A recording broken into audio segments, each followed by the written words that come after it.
Welcome to this lecture titled, The Good, the Bad, and the Ugly in the Age of the Internet. My name is Harriete Estel Berman, and it's my pleasure to share with you this lecture, originally given as the keynote address for the International Polymer Clay Association annual conference titled Synergy 3.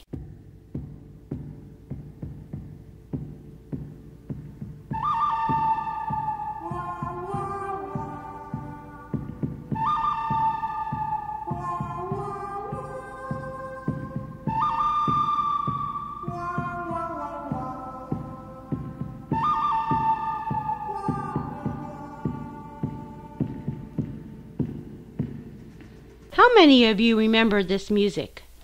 The music was composed by Ennio Morricone for the movie titled The Good, the Bad, and the Ugly. It will serve as an apt metaphor for today's lecture. The reason that this movie remained in the top 100 movies of all time is that it represents a complex and symbolic scenario of the good, the bad, and the ugly. And as unlikely as it may seem, I would like to extend that metaphor to the craft world in the age of the Internet. Each of the characters in the movie had the same objective, more or less, get the gold. But each one went about it in a different way. How each behaved was what made the difference and what defines the good, the bad, and the ugly. My approach to this lecture is inspired by the film director Sergio Leone. His signature style used extreme close-ups and wide shots. Just like in the movie, sometimes our ability to see the big picture is limited by the sides of the frame. The crafts and all media are struggling to redefine their role amid the impact of rapidly changing technologies and the global connectivity of the Internet. With just a moment of self-reflection, we can easily see how the Internet has changed our lives.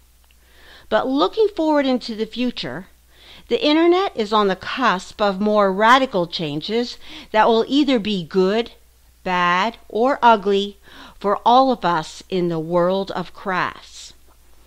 We will begin by acknowledging the good that the Internet enables for everyone in this audience, helping us to sustain a vibrant craft community. We will then examine some bad issues that should raise our collective concern. And finally, I will expose a few really ugly behaviors that threaten the future of healthy growth in crafts.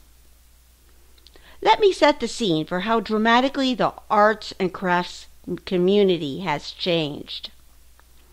Let's start with the storyboard about the creative development of a maker that was the dominant model for up to perhaps just 5 or 10 years ago. There are 6 stages of creative development. First, the person would get interested in the media, learn the basic skills, copy and learn from others because of either profound influence, tutorials, or education. Kind of like the old school models of copying the old masters.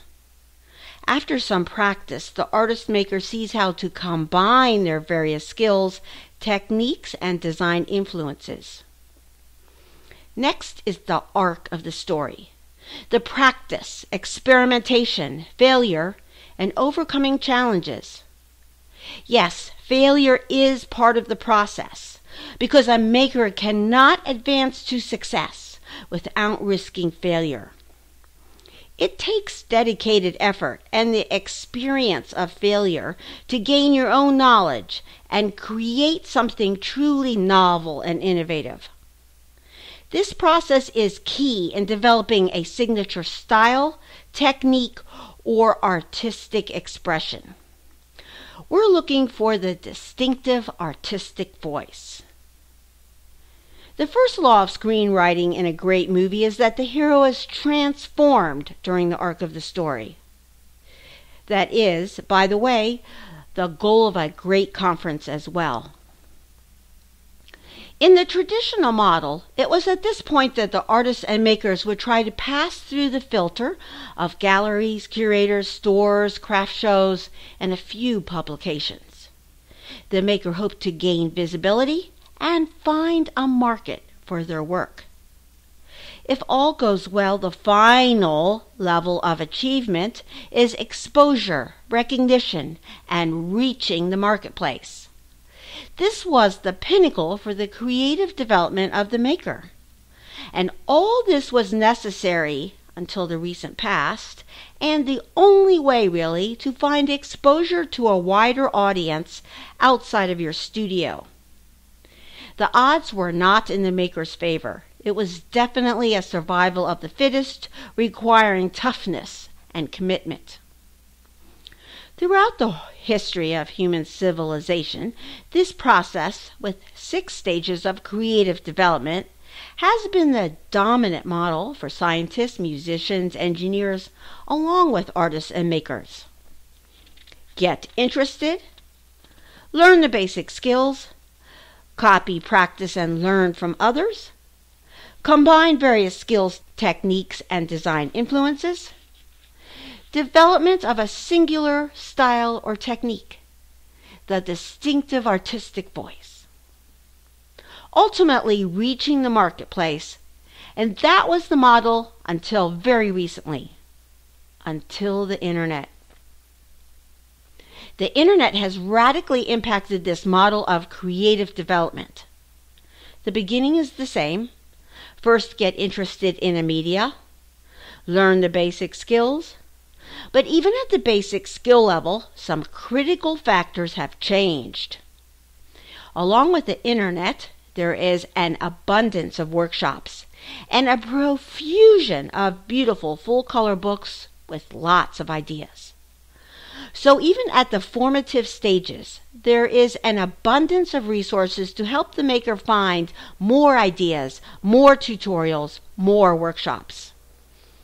Clearly, the trend here is that when a maker has progressed into the copying stage of creative development, of course, the copying stage is a completely normal phase of learning, but at this stage there is almost unlimited access to ideas. Vast amounts of information from workshops, books, online tutorials bombard the maker at this intermediate stage of creative development. A maker can be overwhelmed with so much information, seduced into trying another tutorial or workshop, one after another, without investing in one's own explorations to achieve a deeper level of mastery for one technique. There is so much temptation to learn more from other tutorials. When does easy access to more data become a distraction from the work of developing your own artistic voice? Looking at the big picture, the reality is that at every stage of creative development, there is now virtually unlimited sources for copying ideas and techniques. And people are sharing online at every stage of development. Information is coming from every direction. In addition to information, the internet now provides instantaneous visibility and exposure to the marketplace. This is at all stages of creative development. This is both good and bad.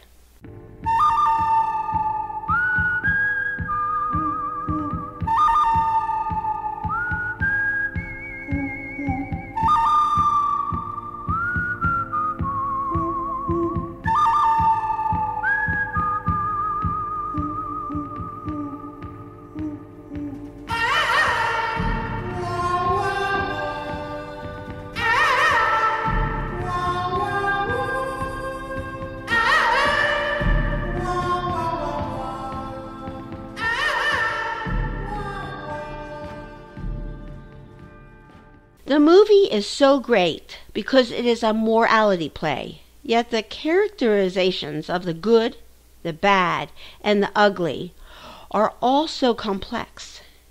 It isn't easy to clearly define the good and the bad and the ugly, but let's look at some of these issues and how they are affecting the craft community. Let's start with 3 good, perhaps even great things about the Internet. The Internet provides an environment allowing any and all makers to network, find information, and access to the marketplace. The first good is social networks. Social networks are a very positive aspect of the Internet. These networks, from Facebook, Flickr, Craft House, to media-specific websites, allow us to connect with our communities, a welcome relief from the isolation of the studio. We can share our work and thoughts with other like-minded people. Makers can collaborate, attend virtual events, or find opportunities so much easier than years ago. The limit is only the amount of time and energy you care to invest. The second good is information. The ease of finding information, watching videos, and following tutorials can introduce and expand our love of making and passion for working with our hands. Those who wish to share what they have learned or mastered can widely distribute their content. Whether intended as an altruistic initiative or an alternate source of income, people can use the Internet to reach a broad audience. An important point here is that cross-pollination is useful and even inspiring. And the third good is that the Internet facilitates access to the marketplace. Artists and makers are no longer required to pass through the filter of a gallery. We are no longer limited to the shelf space of a store. But with a minimum of effort, the Internet enables us to reach out to a new and targeted niche market for our work. And possibly even more important, the customer, client, curator, or collector can find us. This effect is illustrated in the long tail, a term coined by Chris Anderson. If you haven't read this book, I highly recommend The Long Tail for its insight into how the Internet has changed traditional marketing. To review the good, the Internet has enabled an unprecedented ability to network, find information, and enable access to the marketplace. A true breakthrough in the course of human civilization. But with this new super ability, will we use it like superheroes or supervillains?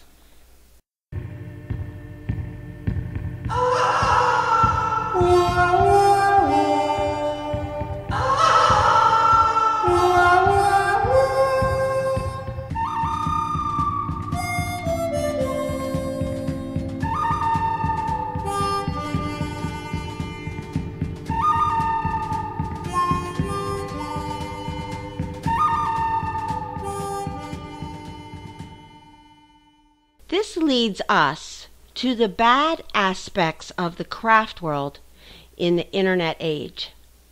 Just like in the movie, bad is not an absolute right or wrong, but a complex mix. The Internet is a tool, and like every tool in your studio, it is up to the user to understand its shortcomings and potential abuses. For the purposes of this lecture, I'd like to narrow the bad down to 3 categories: unbridled sharing of content, over-dependence on tutorials and instructions, lack of critique. We have entered into what I'm calling the world of like.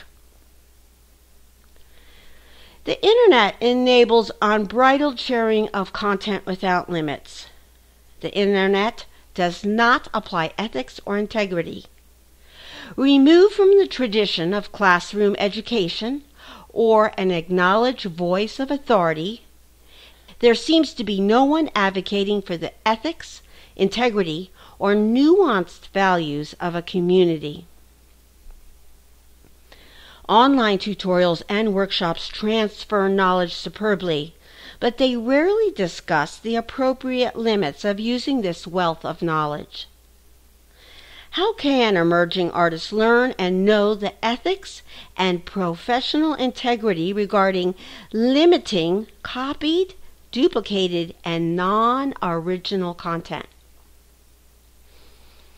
Here is a really easy solution. Ask. Ask the author, the workshop teacher, or a blog writer. If it feels too uncomfortable to ask, then maybe you've already found your answer, or maybe not. Ask, start a conversation, find your answers. Here's another situation. It is unacceptable to take a workshop and then go home and share copies of the step-by-step instructions on a blog without citation and permission from the author.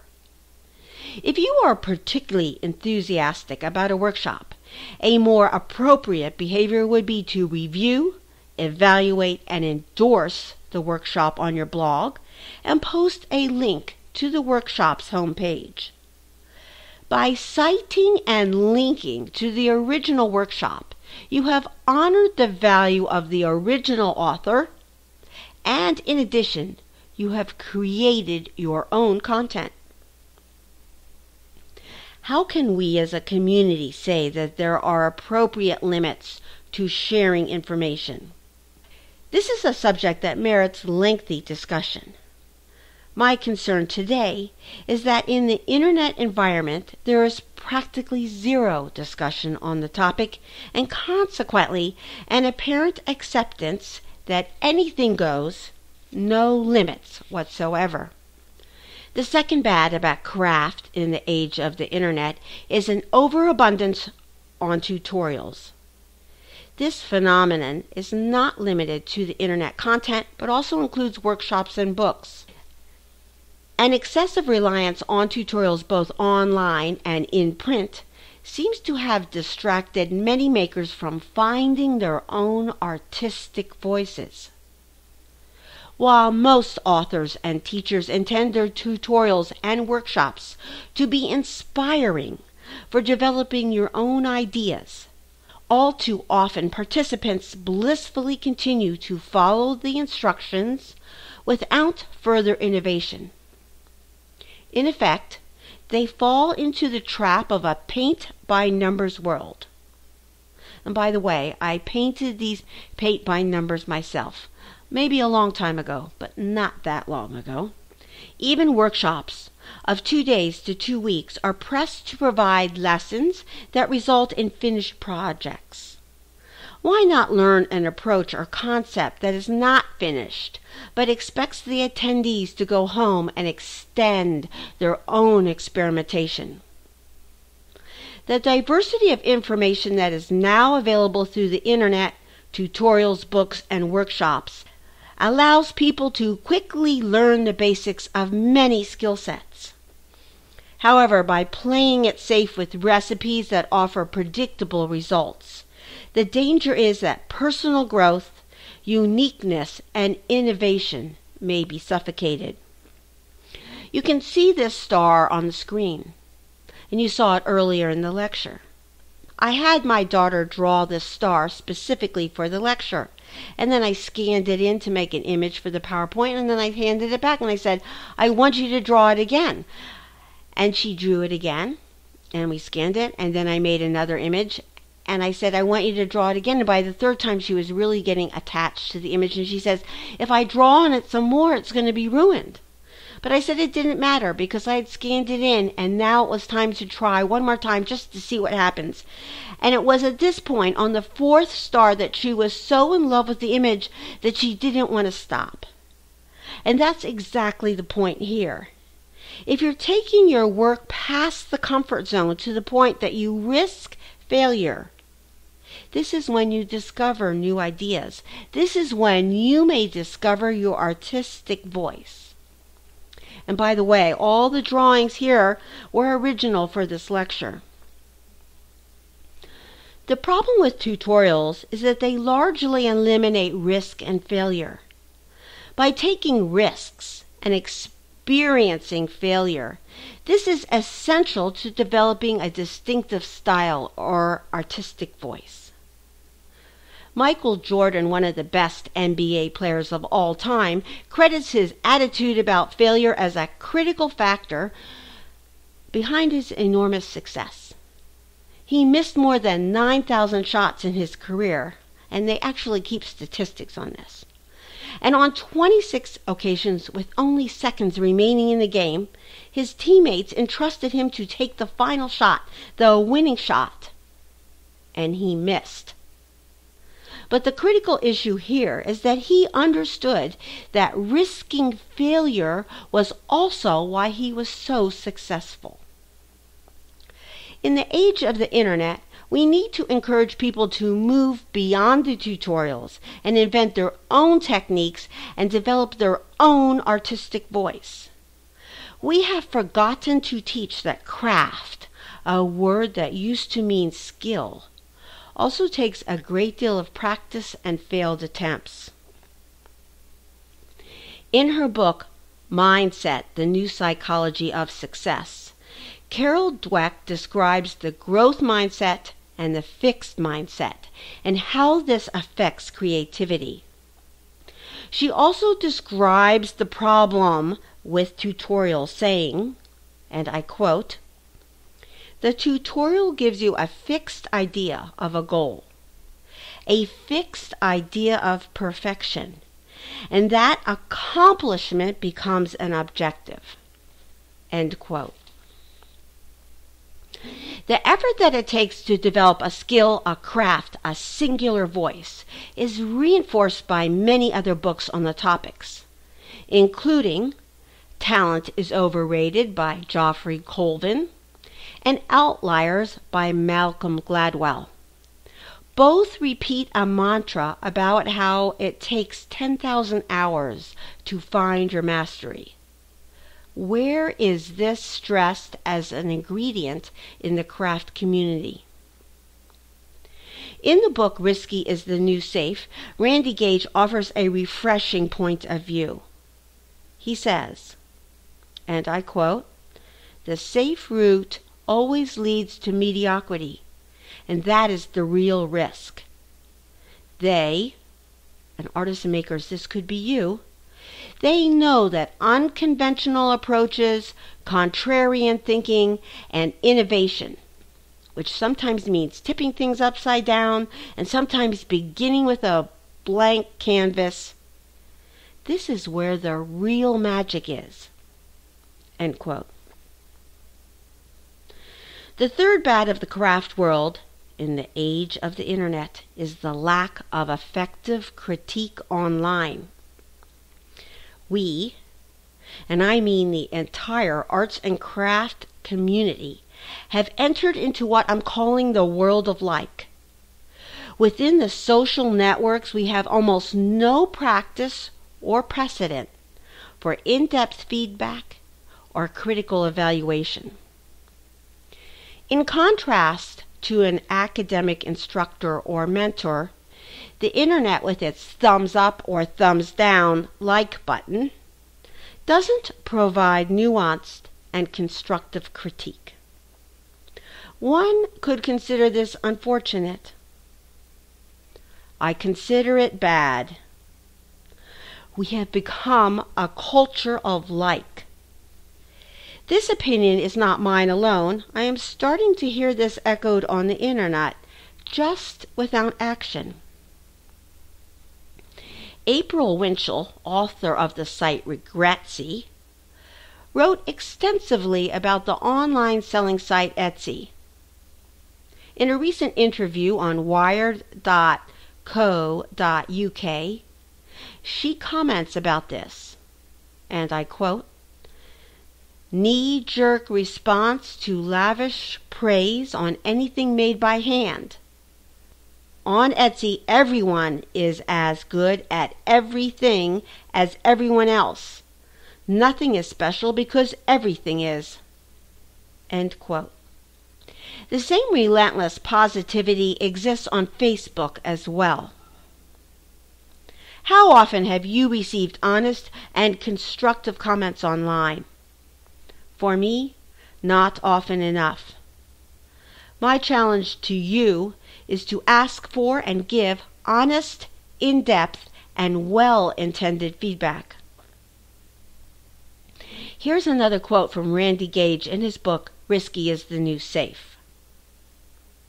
And I quote, "The greatest gift you could ever give anyone is telling them the truth and being real for them. And the greatest gift you can receive from those closest to you is the same consideration." End quote. Honest feedback is so much more helpful than meaningless click on the button. And before I forget to tell you, all of these books and websites that I'm mentioning in this lecture are on a post on Ask Harriet, and there'll also be a link on the homepage of my website. Before the internet age, the creative development process typically involved participation in an academic program or working with a master or mentor apprenticeship type situation. This more structured focus on the creative development, from learning techniques and skills through the copying phase, sought novel inspiration and development of a distinctive artistic voice. But in the age of the internet, the traditional external push by the professors, mentors, and instructors, or your master, to improve the quality of your work and to constantly elevate one's work to a distinctive style or voice, has almost disappeared. It is unfortunate and even bad that constructive, high-quality feedback is not practiced in our internet community. To wrap up this bad section, the internet has fostered an environment that allows unbridled sharing of content, over-dependence on tutorials, and a world of like, without critique or critical encouragement for excellence.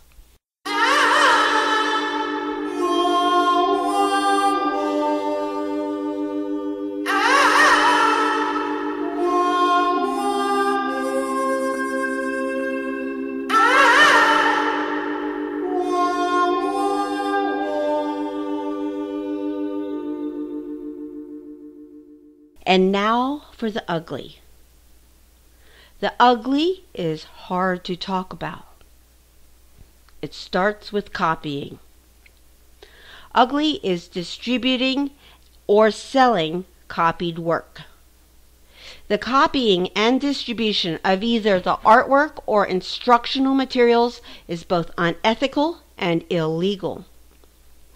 As shown in the beginning of this lecture, copying and learning from others is a natural step in the creative development. Instructions, tutorials, and workshops are provided for personal enjoyment, learning of skills and techniques. It is also for your personal use. But beyond that is when we fall into the ugly territory.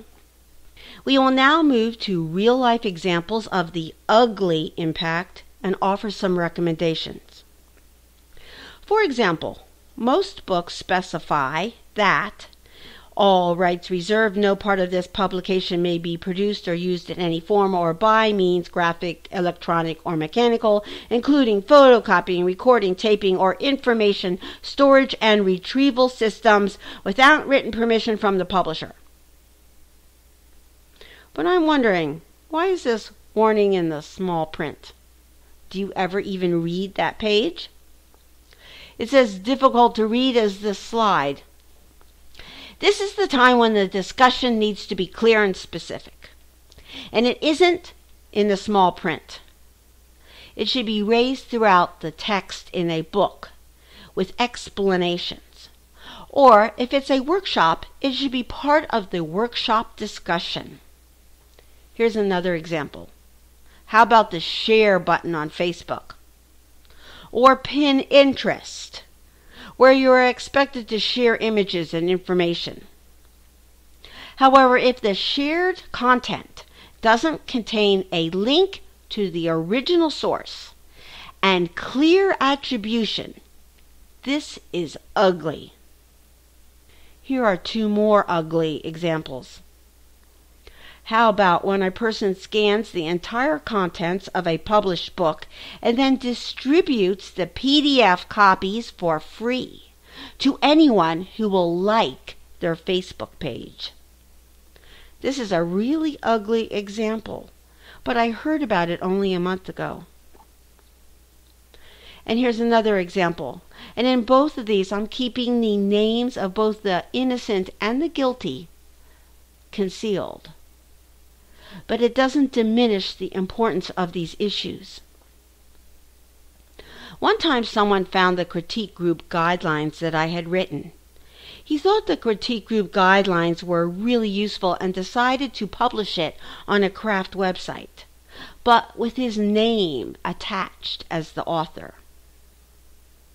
When someone presents content created by someone else as their own, this is ugly. It baffles me that in the good, the bad, and the ugly of craft, in the age of the internet, we turn a blind eye to copying content without citation and copy other people's technical innovations or artistic voice. Perhaps a more subtle ugly is derivative copying. By this I mean work that was made by following a tutorial or someone else's workshop. Just because a student made it isn't a certification of originality when the instructions or the idea was someone else's. If this is a hobby activity and the making is for fun or for one's own use, great. But showing or selling such work as one's own original design is ugly. The issue is much larger when the derivative is someone else's work. Copying is a natural stage of creative development, but it looks really ugly when the work is distributed or sold in the marketplace. The internet is not to blame for these uglies, but the internet has exacerbated the problem, and it may also be the solution. Right now in the news there are numerous stories about intellectual property and copying. The issues cover a wide spectrum, covered in the U.S. Supreme Court regarding copyright and intellectual property, to the stealing of corporate technologies through cyber theft. Let's shift media for a moment to a story in the press about copyright.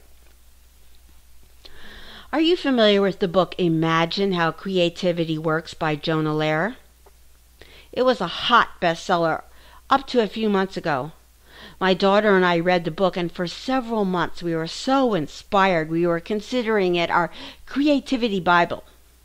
We were enthralled with the Lehrer's messages about creativity, and I was planning to reference the book in this lecture as a primary theme in a completely different capacity, and then something happened. Jonah Lehrer, a talented writer, was caught and outed for fabricating quotes from Bob Dylan and plagiarizing content from other authors without citation. With this initial revelation, more research revealed that he was caught duplicating content from blogs he wrote for the Wall Street Journal and the New Yorker without citing himself as a source. In this Jonah Lehrer example, the publisher took action and withdrew the best-selling book from circulation. Lehrer resigned from Wire magazine and the New Yorker. It is an example of how a talented best-selling author can fall from grace for small transgressions. I wonder if any of this would have surfaced without the internet and the growing sophistication of search. The most relevant issue here for this lecture and this audience is how easy it is to cross ethical and legal boundaries. After his fall from grace, Jonah Lehrer gave an astounding lecture for the Knight Foundation. The links are provided in my handout. Here are a few of his comments from the lecture that may resonate with this audience. Jonah Lehrer said, and I quote, "My arrogance, my desire for attention, my willingness to take shortcuts provided I don't think anyone else will notice, my carelessness matched with an ability to excuse my carelessness away." End quote. I think a lot of people share information that doesn't belong to them for exactly those same reasons. A desire for attention, a willingness to take shortcuts, and a carelessness, provided that no one will notice. How else can we understand why people share content they didn't write, copy books and instructional materials written by another author, and then trade it for a like on a Facebook page? What will happen if it is discovered you are copying content without citation? What is the impact of copyright infringement? These are not small issues. If the ethical, moral, and legal ramifications are not enough to stop people from copying other people's materials, the search engines of the future will be taking action. It is important for everyone to know that search algorithms have advanced to the point where they now immediately recognize duplicate content. Duplicate content is information that appears more than once on the web. Search engines recognize duplicate content and may devalue the repeated information, thus reducing the page's rank in search results. Offenders will pay a price for duplicate content, and the price may not necessarily be with legal action or shame, but the offending website or blog will be ranked so low in search results as to be invisible on the internet. What is even more important is that the perpetrators will have devalued their professional careers. The future of the internet increasingly depends on original content. New, unique content boosts search engine rankings for websites or blogs or even Facebook pages. Jonah Lehrer said, and I quote, "By not accepting responsibility, by pretending that all my errors were accidents, that my carelessness was not a choice, I kept myself from getting better. I postponed the reckoning that was needed." End quote. There is no secret to good decision making. There is only the obvious truth.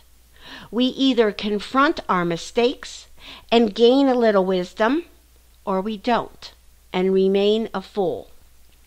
By raising these issues, I hope to elevate all of us to be the best we can be. I simply want to raise our collective consciousness from apathetic or naive tolerance of apparent minor transgressions so that we as a community begin to recognize the long-term consequences. The recommendations are simple. Use tutorials and instructional materials for what they were intended, your personal use. Do not copy or distribute tutorials or instructional materials unless you wrote the content. An example of appropriate sharing would be providing your own review of a book or workshop with a link to the original source. Citing a quote or a paragraph is acceptable, but sharing comprehensive instructions or information that you did not write is unethical at best. Anything more is likely illegal, infringing on copyright and intellectual property rights. A recommendation to authors and teachers is be more specific about how books, tutorials, and information is to be used ethically and legally. With that in mind, I suggest that people have a look at the Creative Commons licenses. The Creative Commons licenses have about 6 options for sharing and building upon content. Do not sell or exhibit work derived from tutorials, workshops, or books. Remember our original model where copying was a phase of creative development? It is absolutely essential that your work moves significantly further than a derivative of another artist's work before showing it as your own voice. The Polymer Art Archive refers to this as, in quotes, imitation rather than interpretation or innovation. This is not just an ethical or legal issue. It is about expanding the opportunity for learning with a growth mindset, moving beyond the derivative to find your fullest potential. And I believe you have the potential. You just have to find it. The U.S. Patent Office has a rigorous standard for establishing whether an invention is indeed novel and substantive and worthy of a patent. Their rule is, an invention is not patentable if experts in the field see the innovation as an obvious derivative of prior art. This is their filter for true originality, and they actually use the phrase prior art to describe any related work of any field. In the art and craft world, maybe there's no official body as the Patent Office, but there are experts in the field, and when the subject of derivative work is addressed, there is little justification for defensive postures. When work is described as derivative, take it as a sign that it has not moved far enough from prior art. What does it take to develop your own style? There is no simple recipe to find and develop your own techniques or artistic voice. There is not one way. What inspires one person will not inspire another. But knowing that it will take time with yourself and there are no instructions, this is your first realization.